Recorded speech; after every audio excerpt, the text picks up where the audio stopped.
So blood pressure అంటే ఏంటి? చాలామంది అంటారు నాకు బ్లడ్ ప్రెషర్ లేదు అని. బ్లడ్ ప్రెషర్ లేకుండా మనం ఒక నిమిషం కూడా బతకం. హార్ట్ పంప్ చేసినప్పుడు బ్లడ్ అంతా బాడీ మొత్తం సర్క్యులేట్ అవుతుంది. లక్షల కిలోమీటర్లు ఉంటాయి ఈ రక్తనాళాలు. ప్రతి సెల్కి కూడా ఒక ఇండివిజువల్ బ్లడ్ సప్లై ఉంటుంది. అంత లెంగ్త్ ఉన్న ఈ సిస్టమ్ లోపలికి ఒక ప్రెషర్ కావాలి మెయింటైన్ చేయడానికి. సో హార్ట్ అనేది ఆ ప్రెషర్ జనరేట్ చేస్తుంది. అది సైక్లికల్ ప్రెషర్, అంటే మోటార్ లాగా కంటిన్యూస్గా కాకుండా బీట్ చేస్తుంది. సో పంప్ చేసినప్పుడు ఒక high blood pressure 120 130 millimeters of mercury, దాన్ని మనం అలా మెజర్ చేస్తాం. హార్ట్ రిలాక్స్ అయినప్పుడు ఈ మెయిన్ ట్యూబ్ ఎవర్టా దేని లోపలికి అయితే హార్ట్ పంప్ చేస్తుందో ఆ కవాటం క్లోజ్ అయిపోతుంది, వాల్వ్ అది క్లోజ్ అయిపోయి హార్ట్ లోపలికి మళ్ళీ బ్లడ్ రాకుండా చూస్తుంది. సో అది డయాస్టోలిక్ బ్లడ్ ప్రెషర్ అంటారు. హార్ట్ రిలాక్స్ అవుతా ఉన్నప్పుడు బ్లడ్ ప్రెషర్ అది సుమారుగా 70, 80, 90 ఉంటుంది. సో 2 బ్లడ్ ప్రెషర్లు ఉంటాయి, ఎందుకంటే హార్ట్ అనేది ఇలా పంప్ చేసి మళ్ళీ రిలాక్స్ అవుతుంది. రిలాక్స్ అయినప్పుడు ఊపిరితిత్తుల నుంచి బ్లడ్ లాగుతుంది, పంప్ చేసినప్పుడు బయట ఎవర్టా అనే దాని లోపల నుంచి మొత్తం బాడీ మొత్తానికి కూడా సప్లై చేస్తుంది.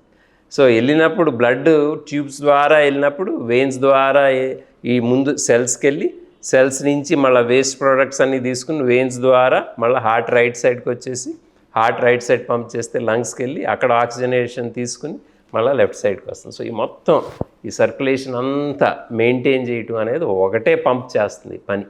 ఇది హార్ట్ చేసే మెయిన్ పని. సో మీకు తెలుసు హార్ట్ ఒక 5 seconds 10 seconds ఆగిపోయింది అనుకోండి, మనం స్పృహ పడిపోతాం.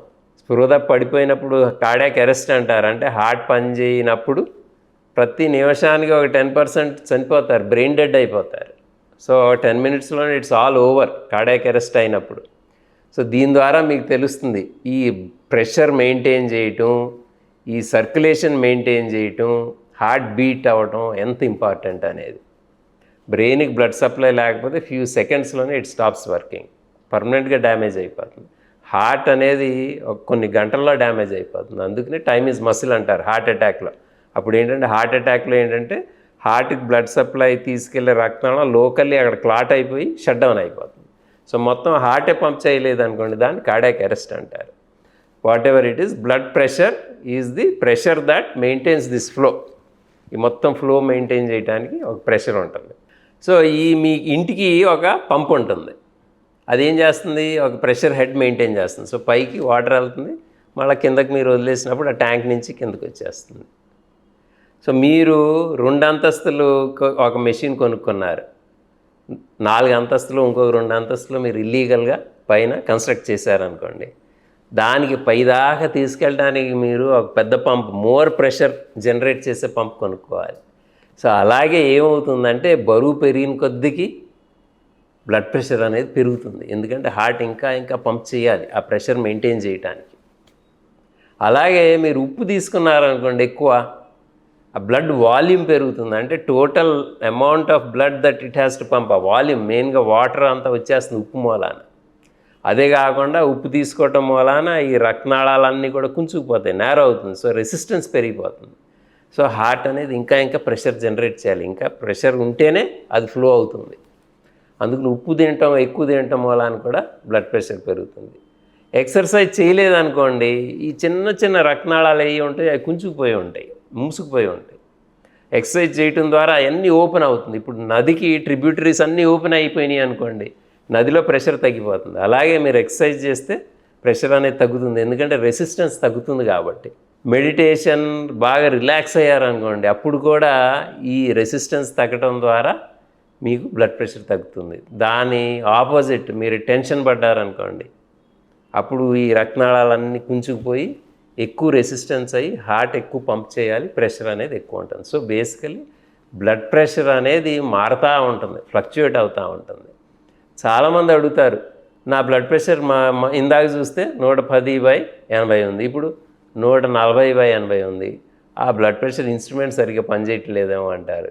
కాదు, అది చాలా ఫ్రీక్వెంట్గా ఫ్లక్చుయేట్ అవుతుంది. సో మనం యావరేజ్ బ్లడ్ ప్రెషర్ అనేది మెజర్ చేస్తాం. హ్యూమన్ బీయింగ్స్కి కామనెస్ట్ వ్యాధి ఏంటి? బ్లడ్ ప్రెషరే.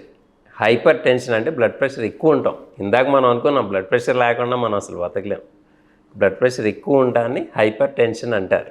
సో అది కామనెస్ట్ వ్యాధి. దానికి కట్ ఆఫ్ అనేది మారింది చాలా సంవత్సరాలు. ఒకప్పుడు ఆ సెకండ్ వరల్డ్ వార్ అప్పుడు అమెరికన్ ప్రెసిడెంట్కి 230/140 ఉన్న ఆయన డాక్టరే మందులు అవసరం లేదనేవాళ్ళంట. దాని తర్వాత ఇన్సూరెన్స్ ఇచ్చేవాళ్ళు యుఎస్లోను యూరప్లో ఇన్సూరెన్స్ కంపెనీలు వాళ్ళ మనుషుల్ని బీపీ ఇన్స్ట్రుమెంట్ ఇచ్చి పంపించేవాళ్ళంట. చూసి ఇవ్వు, బీపీ ఎక్కువ ఉన్న వాళ్ళకి ఇన్సూరెన్స్ ఇవ్వబాకు, బీపీ లేకపోతే నీ ఇన్సూరెన్స్ కవరేజ్ ఇద్దాం, హెల్త్ ఇన్సూరెన్స్ అని. సో వాళ్ళు ముందు పట్టుకున్నారు ఇది.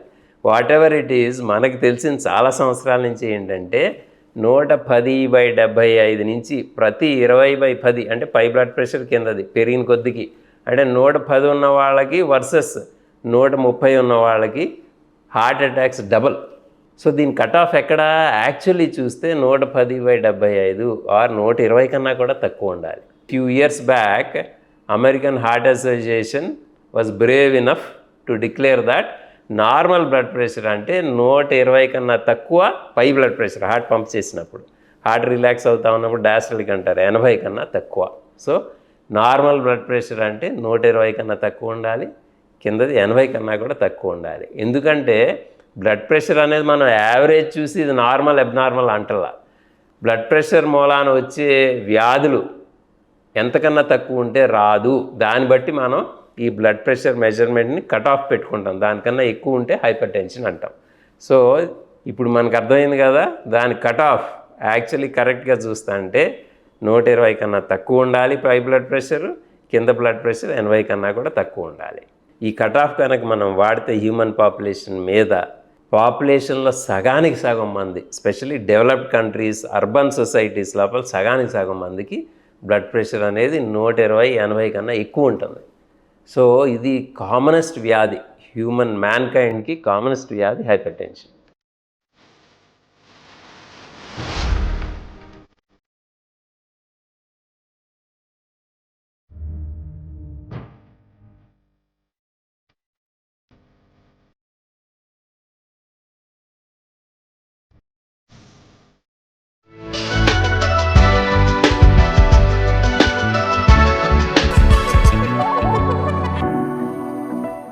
బ్లడ్ ప్రెషర్ మూలాన ఏంటి మనకు ప్రాబ్లము?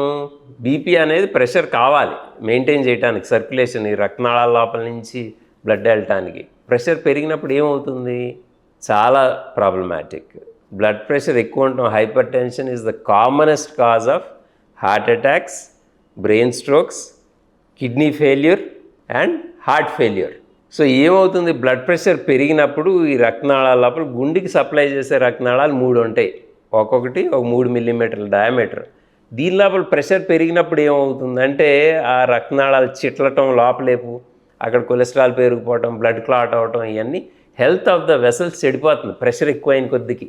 సో ఏమవుతుందంటే ఎక్కడైనా సరే రక్తనాళాలు, బ్రెయిన్లో రక్తనాళాలు అవని, హార్ట్లో రక్తనాళాలు అవని, కాళ్ళలో రక్తనాళాలు అవని నెమ్మదిగా డ్యామేజ్ అవ్వటం మొదలు పెడతాయి. So blood pressure is the commonest cause for రక్తనాళాలు ఎక్కడైనా డ్యామేజ్ అవ్వడానికి. సో బ్రెయిన్లో కనుక బ్లడ్ క్లాట్ అయితే బ్రెయిన్ స్ట్రోక్ రావచ్చు, అలాగే చిట్లి బ్లీడ్ అయితే brain haemorrhage which is even more dangerous, అది జరగవచ్చు. హార్ట్ రక్తనాళాలు యూజువలీ చిట్లి పగలవు కానీ లోపలే క్లాట్ అవ్వచ్చు, సో హార్ట్ అటాక్స్ రావచ్చు. అలాగే కిడ్నీ అనేది ఫుల్ ఆఫ్ బ్లడ్ వెసల్స్, అక్కడ ఒక ఫిల్టర్ లాంటిది, అదంతా బ్లడ్ వెసల్సే, రక్తనాళాలే. సో అవి డ్యామేజ్ అయినప్పుడు కిడ్నీ ఫెయిల్యూర్ రావచ్చు.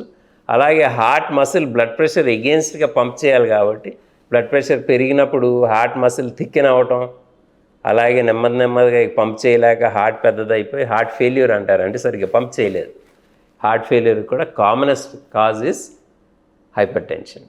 సో ఇంత ఇంపార్టెంట్ వ్యాధి ఉందని మనకు అసలు ఎలా తెలుస్తుంది? దీని సిమ్టమ్స్ ఏముంటాయి? ఏమీ ఉండవు. అందుకనే దాన్ని సైలెంట్ కిల్లర్ అంటారు. So blood pressure is a measurement.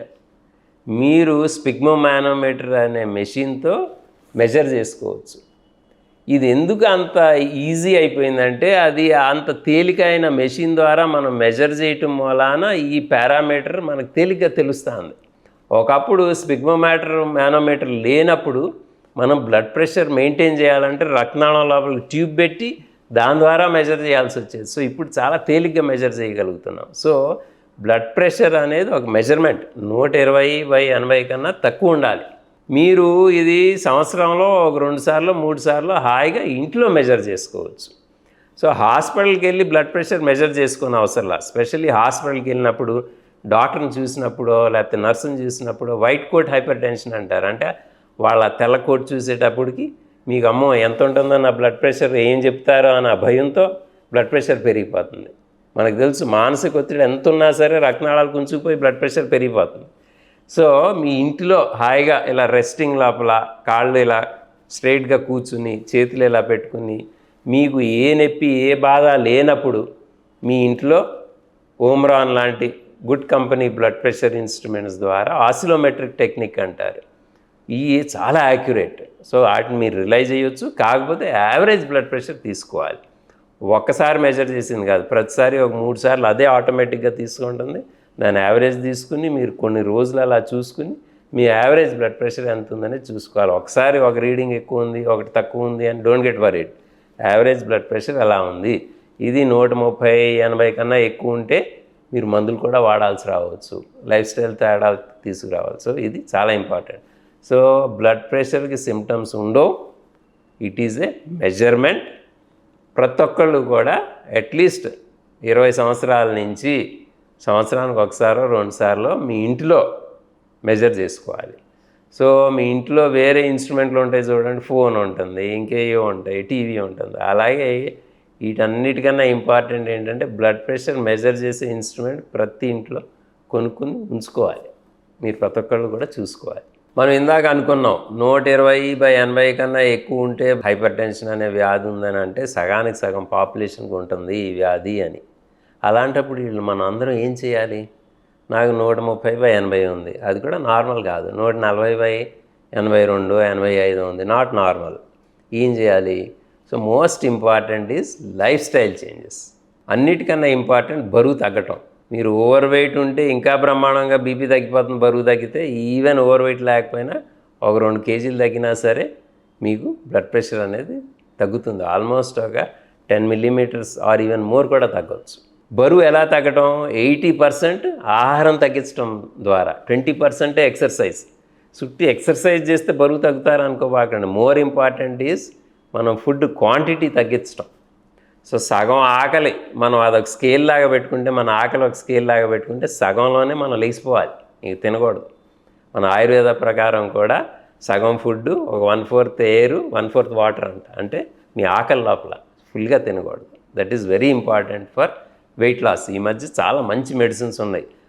Who are overweight definitely ఆ injections which are actually natural substance అవి తీసుకుని కూడా బరువు తగ్గి దాని తర్వాత మీ లైఫ్ స్టైల్ ద్వారా మెయింటైన్ చేయొచ్చు. సెకండ్, ఉప్పు తగ్గించడం ద్వారా కూడా ఒక 10 మిల్లీమీటర్స్ బరువు తగ్గుతారు. మనకి మెయిన్గా ఉప్పు వచ్చేది ఎక్కడి నుంచి అంటే మనం తినే కూర లోపల, కర్రీ లోపల డైరెక్ట్గా కలుపుకుంటాం మనం ఉప్పు. అలాగే పెరుగన్నం దానిలో వేసుకుంటాం. ఈ మధ్య ఫాస్ట్ ఫుడ్స్ లోపల MSG అని ఉంటుంది, అది కూడా ఒక రకమైన ఉప్పు, చాలా హెవీగా ఉంటుంది ఈ ఫాస్ట్ ఫుడ్స్లో. నిల్వ ఉండే పచ్చళ్ళు, ఆవకాయలు, వీటిలో కూడా చాలా ఉప్పు ఉంటుంది. సో వీటి గురించి మనకు అవగాహన ఉండాలి, దేనిలో ఎంత ఉప్పు అనేది. మనం 4 చిప్స్ తింటాం, దానిలో ఉప్పు ఉంటుంది. సో ఉప్పు బాగా తగ్గించుకోవాలి. మనకు డైలీ కావాల్సిన ఉప్పు మీరు ఇలా పట్టుకున్నారనుకోండి, అంతే, సుమారుగా ఒక 5 గ్రామ్స్ కన్నా ఎక్కువ ఉప్పు అవసరంలా. చాలామంది మనం 20-30 రెట్లు ఎక్కువ తీసుకుంటాం ఉప్పు. అంత ఉప్పు తీసుకునేటప్పుడు కిడ్నీ దాన్ని బయట పంపించలేక బ్లడ్ వాల్యూమ్ పెరగటం, బీపీ పెరగటం, వేరే వ్యాధులు రావటం అన్నీ కూడా జరుగుతుంది. సో ఉప్పు అనేది చాలా ఇంపార్టెంట్. థర్డ్, మెంటల్లీ రిలాక్స్ అవ్వటం. మనం ప్రతిసారి స్ట్రెస్ అయినప్పుడు రక్తనాళాలన్నీ కుంచుకుపోతాయి. నేను ఇందాక చెప్పా కదా, 1,00,000 కిలోమీటర్ల కన్నా ఎక్కువ రక్తనాళాలు ఉంటాయి ప్రతి మనిషికి. సో ఈ రక్తనాళాలు, చిన్న చిన్న రక్తనాళాలు కొంచెం టెన్షన్ పడితే కుంచుకుపోతాయి. ఇదేంటి? ఇది ఒక natural response. Flight or fright అంటారు. అంటే మనం ఏదైనా పారిపోయో లేకపోతే ఎవరు అగేన్స్ట్ ఫైట్ చేయాలంటే చిన్న చిన్న రక్తనాళాలు కుంచుకుపోతాయి. ఎందుకంటే సెంట్రల్ ఏరియాలోనే ఎక్కువ బ్లడ్ ఉండేటట్టు. సో ఇది ఈ మధ్య మనకు చాలాసార్లు ఆటోమేటిక్గా అవుతూ ఉంటుంది. ఆఫీస్కి వెళ్ళినప్పుడు అవుతుంది, ఆఫీస్కి వెళ్ళే ముందు అవుతుంది, మనకు ట్రాఫిక్లో వెళ్తా ఉన్నప్పుడు పొద్దున్నే లెగిసినమ్మటే అమ్మ బాబు వెళ్ళాలి త్వరగా అని ఆ టెన్షన్ మూలాన అవుతుంది. వచ్చిన తర్వాత ఇంట్లో వాళ్ళు లేటుగా వచ్చారు ఏమంటారో అని ఉంటుంది. సో మల్టిపుల్ ఏరియాస్లో మనకి ఫ్లైట్ ఆర్ ఫ్లైట్ రెస్పాన్స్ మూలాన, ఈ టెన్షన్ మూలాన ఈ కుంచుకుపోయే రక్తనాళాలు బ్లడ్ ప్రెషర్ పెరుగుతుంది. సో అది లేకుండా ఏం చేయాలి? మనం ఈ ఫ్యాక్టర్స్ అన్నీ అవాయిడ్ చేయలేం. కాబట్టి yoga, meditation, specially pranayama and meditation ద్వారా మన ఆలోచనలు వేరు, మనం వేరు. అలా కనుక ఫ్యూ సెకండ్స్ కనుక మనం ఉండగలిగితే మన డే మొత్తం కూడా అదే ఆ మెడిటేటివ్ టైప్ ఆఫ్ కనుక మనం ఉండగలిగితే బ్లడ్ ప్రెషర్ అనేది ఒక 10 to 15 millimeters or even more తగ్గుతుంది. సో ఇది చాలా important. Everybody should do some amount of pranayama and atleast half an hour of meditation every day. అది చేయకపోతే మనకి auto regulation, food auto regulation సరిగ్గా ఉండదు. ఈ వేరే ఇతర లైఫ్ స్టైల్ డిసీజెస్ అన్నీ కూడా ఆ ఆటో రెగ్యులేషన్ లేకపోవటం వలన ఇవన్నీ కూడా స్టార్ట్ అవుతాయి. Fourth thing and very important is exercise. మనం ఎక్సర్సైజ్ చేసినప్పుడు మెంటల్ రిలాక్సేషన్ కాకుండా ఈ రక్తనాళాలన్నీ ఓపెన్ అవుతాయి. మీరు ఫీల్ అవుతారు కదా, అంత వార్మ్గా అయిపోతుంది. సో ఈ చిన్న చిన్న రక్తనాళాలు మొత్తం బాడీ మొత్తం ఓపెన్ అయిపోతాయి. సో నదికి ట్రిబ్యూటరీస్ ఓపెన్ చేస్తే మీ నదిలో ఎలా ప్రెషర్ లెవెల్ తగ్గిపోతుందో అలాగే ఈ మెయిన్ రక్తనాళాల్లో బ్లడ్ ప్రెషర్ అనేది తగ్గిపోతుంది. సో ఎక్సర్సైజ్ అనేది చాలా ఇంపార్టెంట్. ఎవ్రీ డే అట్లీస్ట్ ఒక హాఫ్ అన్ అవర్ బ్రిస్క్గా వాక్ చేయటం. మీకు టార్గెట్ హార్ట్ రేట్ అని ఉంటుంది 220 minus your age in years. దానిలో ఒక అట్లీస్ట్ 70%, 80% మెయింటైన్ చేస్తా బ్రిస్క్గా వాక్ చేయడం అనేది చాలా important. Exercise is very important thing. ఈ కొన్ని థింగ్స్ ప్లస్ డైట్లో మీరు చూసుకోవచ్చు. డాష్ డైట్ అని ఉంటుంది, dietary approaches to stop hypertension. Simple Indian డైటే, ధాన్యాలు పాలిష్ చేయకుండా more of vegetables, fruits, nuts, కొంచెం లో ఫ్యాట్ మిల్క్, అంతే తప్ప దానిలో ఇంకేమీ లేదు. మీరు డాష్ డైట్ అనేది చూసుకోవచ్చు. మన ఓల్డ్ డైట్ లాంటిదే. సో అది కూడా మనం చాలా తేలిగ్గా we can start using that diet to reduce hyper tension. మీరు ఇవన్నీ వాడారనుకోండి, ఏంటి బరువు తగ్గటం, ఎక్సర్సైజ్ చేయటం, డైలీ ఒక హాఫ్ అన్ అవర్ మెడిటేట్ చేయటం, ఉప్పు తగ్గించడం, ఇవన్నీ చేస్తే ప్రతిదానికి ఒక 10 millimeters యాడ్ అయ్యి ఒక 20 to 40 millimeters బ్లడ్ ప్రెషర్ దాని ద్వారా తగ్గిపోతుంది. So they are very effective techniques. కాకపోతే అన్నీ వాడాలి. ఇవన్నీ చేసినా బ్లడ్ ప్రెషర్ తగ్గటం లేదు అన్నప్పుడు మెడిసిన్ స్టార్ట్ చేసుకోవచ్చు.